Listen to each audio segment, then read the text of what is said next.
अस्सलामुअलैकुम। Welcome to my YouTube channel intelligent sir.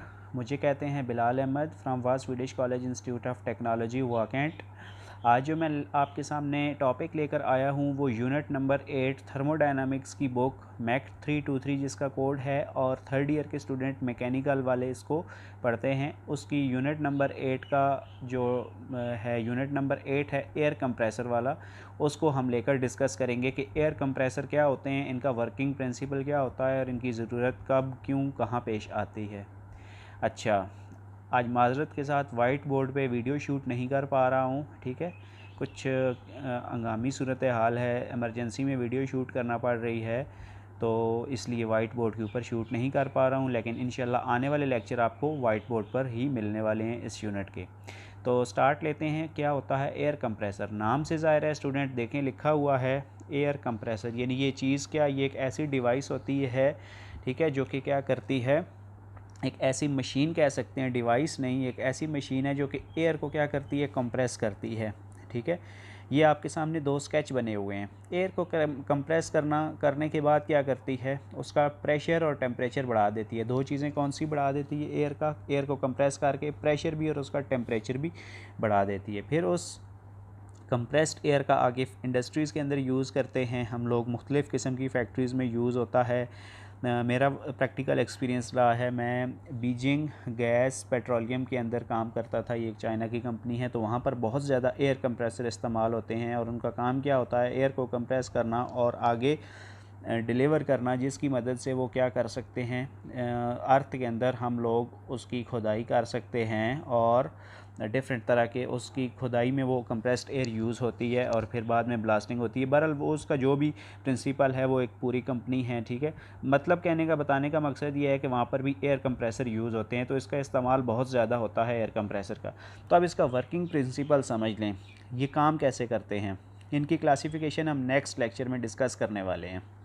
ये आपके सामने एक एयर कंप्रेसर बना हुआ है, रेसिप्रोकेटिंग एयर कंप्रेसर है। एक ये वाला इसका वाल्व है और एक ये वाल्व है। इस वाल्व को हम लोग कह सकते हैं इनलेट वाल्व। ये कौन सा है स्टूडेंट? Inlet valve. और ये वाला है डिस्चार्ज वाल्व। इसको क्या कहते हैं? Discharge valve. यहाँ से ये जो पिस्टन है इसका, ठीक है, और ये इसका पूरा सिलेंडर है। पिस्टन इस सिलेंडर में ऊपर नीचे हरकत करता है, वर्टिकली अप डाउन। पिस्टन जब नीचे की तरफ आएगा, ये कनेक्टिंग राड है, ये क्रैंकशाफ्ट के साथ कनेक्ट है, ये वाला कनेक्टिंग राड।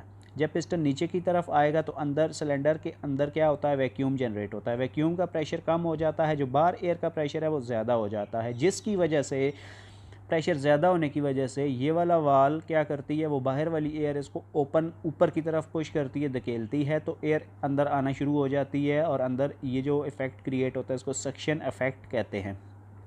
ये पिस्टन अपने बॉटम डेड सेंटर तक इस एयर को सक करता है अपने अंदर। उसके बाद क्या करता है, दोबारा इस क्रैंकशाफ्ट की मदद से, कनेक्टिंग राड की मदद से पिस्टन ऊपर की तरफ जाता है, तो उस एयर को कंप्रेस करना शुरू कर देता है। जब एयर कंप्रेस होती है तो अंदर प्रेशर बढ़ना शुरू हो जाता है, बाहर कम होना शुरू हो जाता है, जिसकी वजह से ये इनलेट वाल्व बंद हो जाता है और ये जो आउटलेट वाल्व है, या जिसको डिस्चार्ज वाल्व कहते हैं, ये ओपन हो जाता है। तो यहाँ पर कौन सा इफ़ेक्ट क्रिएट होता है, अब डिस्चार्ज इफ़ेक्ट क्रिएट होता है। ये आउटलेट वाल्व अब खुल चुका है, यहाँ पर ये इनलेट वाल्व अब कम्प्लीटली बंद हो चुका है क्योंकि एयर कंप्रेस हो रही है। तो इस तरह ये क्या करता रहता है, ऊपर नीचे मूव करता है, पहले सक करता है, फिर एयर को कंप्रेस करता है, उसका टेम्परेचर प्रेशर बढ़ाता है और फिर उसको डिस्चार्ज वाल्व की मदद से बाहर डिस्चार्ज कर देता है, ठीक है, जिसको एयर डिलीवरी भी कहते हैं। फिर उसको आगे डिफरेंट, हम उस एक कंप्रेस्ड एयर को डिफरेंट तरह से यूटिलाइज़ कर सकते हैं। यानी ये इस एनर्जी कंज्यूमिंग डिवाइस भी आप लोग इसको कह सकते हो कि ये क्या करती है, एनर्जी को कंज्यूम करती है, ठीक है, एक तरह की एनर्जी को किसी दूसरी एनर्जी में कन्वर्ट करती है। एनर्जी कंजर्वेशन मशीन भी आप इसको कह सकते हैं, एनर्जी कंज्यूमिंग मशीन है ये एयर कंप्रेसर। मुख्तलिफ़ तरह के नाम इसके होते हैं। उम्मीद करता हूँ आपको ये लेक्चर बहुत अच्छे से समझ में आया होगा। ये इसकी बेसिक है एयर कंप्रेसर का वर्किंग प्रिंसिपल। अब नेक्स्ट लेक्चर के अंदर वाइट बोर्ड पे दोबारा हाजिर हो जाऊंगा, इसके जो न्यूमेरिकल हैं या इसके जितने भी प्रूफ हैं उनको लेकर, बल्कि पहले इसकी क्लासिफिकेशन को डिस्कस करेंगे। अपना बहुत सारा ख्याल रखिएगा। मिलते हैं नेक्स्ट वीडियो लेक्चर में। मुझे दीजिएगा इजाज़त। अल्लाह हाफिज़।